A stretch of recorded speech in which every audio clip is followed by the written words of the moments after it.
Okay, we're going to talk about implicit differentiation.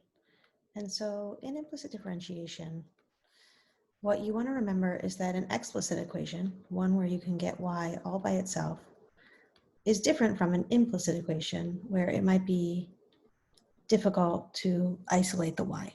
So an explicit equation is one where y is already by itself, or it's solved for y. An implicit equation is one where maybe y has some powers on it, or you have to do some manipulating to try to get y by itself. So what we know so far is that when we find the derivative explicitly, we have to solve for y and then use our derivative rules. So in this function, y squared plus 3x is 5x cubed. To solve for y, we're going to subtract 3x from both sides and then take the square root.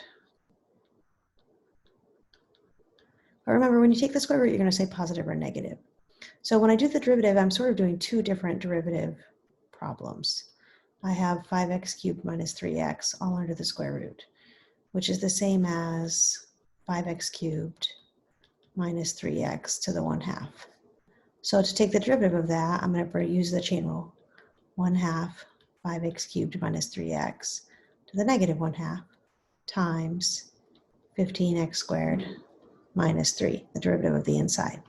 But remember, you have this positive and negative here. So when you do this, you sort of think about this positive and negative in the front, positive and negative in the front, positive and negative. So really you get two solutions for the derivative. So when you can't solve for y in terms of x, or if solving for y makes the derivative really hard, then you want to use what's called implicit differentiation. And so let's sort of go through implicit differentiation using an example. And so the way you do implicit differentiation is you take the derivative normally, but when you're taking the derivative of something that has a y in it, you would say, let's put a dy dx, kind of use the chain rule on this function of y.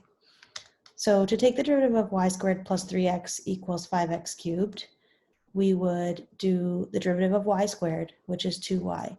But because y is a function of x, I need to put this dy dx term in. Plus the derivative of 3x is 3 equals 15x squared. Okay, so now what I do is I get all the dy dx terms on the same side and everything else on the other side. So to do that, I have to subtract 3 from both sides. Okay, and then if I need to, I factor out a dy dx. This only has one dx, so I don't have to do that. But the last step is to solve for dy dx. So dy dx is going to be 15x squared minus 3 divided by 2y. So if I was going to use this to compute like the slope of a tangent line or something, notice that I don't just need a value for x anymore. I need a value for x and a value for y. Okay, so make sure that you're keeping that in mind. If you're going to use implicit differentiation and then find the slope of the tangent line, you'll need a value for x and for y, not just one of them. Okay, so let's do a couple examples. The first one says, use implicit differentiation to find dy dx. And I have this function y cubed minus 2x is x to the 4th plus 2y. So again, I'm going to take the derivative just as I normally would. And I'm going to say 3y squared. But remember, using the chain rule, y is a function of x. So I need to put that dy dx in. Minus derivative of 2x is 2 equals 4x cubed plus derivative of 2y is 2. But again, y is a function of x, so put that dy dx in. Okay, so if we're back up here on our step number 2 says gather all the dy dx terms on the same side. So I want these two terms to be on the same side and everything else on the other side.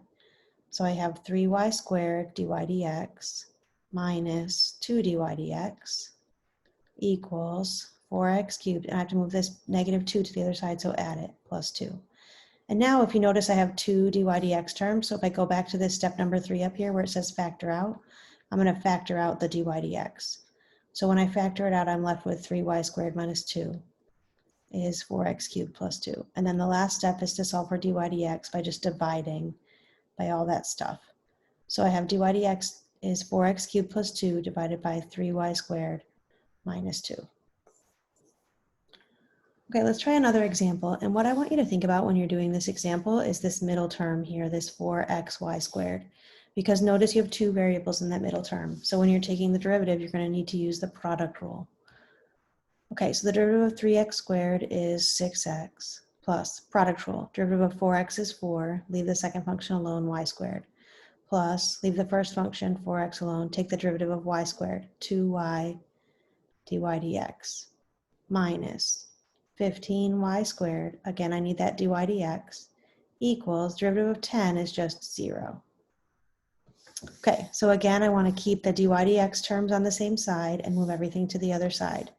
So I have 4, well, I can multiply that together. 4 times 2 makes 8xy dy dx minus 15y squared dy dx equals negative 6x minus 4y squared. Again, factor out my dy dx. So I have 8x minus 15y squared is negative 6x minus 4y squared, and then divide. So I get dy dx is negative 6x minus 4y squared divided by 8x minus 15y squared. So you might get some answers that look a little bit different than this, depending on which things you put on the left and which things you put on the right. You might have everything off by a negative sign, maybe. That's okay. So the last example wants us to find the equation of the tangent line. So as I mentioned before, we're going to have to go one step farther. After we find the derivative, then we're going to use this value of x to get a value of y. And then we're going to find the equation from there. What I want you to think about is this x squared plus 4 is really a circle. It's a circle that looks like this. So at x equals 1, what you should notice is that there are 2 places where the graph touches x equals 1. So what we're going to get is actually 2 different tangent lines.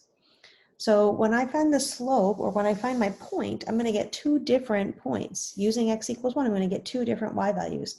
So that'll give me 2 different tangent lines. But to find the slope, we start by using implicit differentiation. So the derivative of x squared is 2x, plus the derivative of y squared is 2y. Again, use the chain rule. Dy dx equals 0. Okay, get that dy dx term all by itself. So I'm going to subtract 2x from both sides. And then divide by 2y. So I get dy dx is negative 2x divided by 2y. The slope is a number, so I'm going to use this x value 1. To do that though, notice I need the y value. So let's find out what the y value is going to be. So 1 squared plus y squared is 4. That tells me that y squared is 3, and y is plus or minus the square root of 3. So the 2 points I have are 1 and square root of 3, and 1 and negative square root of 3. So when I do the slope, I'm going to get 2 different slopes. I'm going to get 1 over positive square root of 3 and 1 over negative square root of 3 when you plug those numbers in, okay? So my slope is going to be, we could simplify this a little bit if we wanted, right? We could take away those 2's, negative x over y. My slope is going to be negative 1 over square root of 3, or that would go with this point here, 1 over square root 3, and that would go with that point. So then the equation of the line, let's use y minus, I'm going to use this point first. So y minus square root 3 equals, its slope was negative 1 over square root 3 times x minus 1, or, and then let's use the other point, this one, and this was its slope, y minus negative square root 3, so y plus square root 3 is 1 over square root of 3 times x minus 1. So I have 2 tangent lines. I have this one in the bottom that has a positive slope. That's this one here. And then I have this one on the top of the circle that has a negative slope, that one there. Okay, so the thing you want to remember about implicit differentiation is anytime you take the derivative of something that has a y in it, use the chain rule and put in that dy dx.